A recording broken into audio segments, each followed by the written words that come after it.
Welcome back to Skyway Classics YouTube channel. We are now going for a ride in our 1970 Plymouth Cuda. Definitely one of the nicer cars of the Plymouth range, besides its brother and sister, the Charger and the Challenger. As the one we have now, it has a beautiful purple exterior, Cragar SS wheels to keep it old school. You got the nice spoiler sticking in the back, and you even have the 340 emblems on the back, or I should say the proper stamping. Going into the interior, you got the white bucket seats, 4-speed B&M shifter. You got most of your stock gauges. In fact, the clock still works. We got an aftermarket Kenwood audio system. And underneath the hood, like I said before, it has a 340. Very nice motor, very well kept. And yeah, definitely the kind of car you want to add to your collection.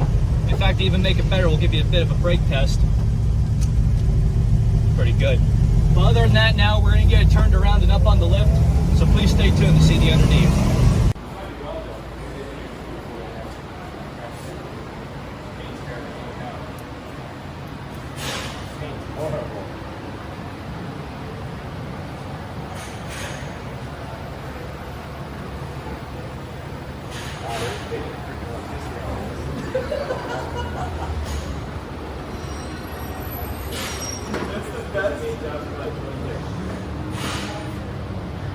That's the best term I've ever heard.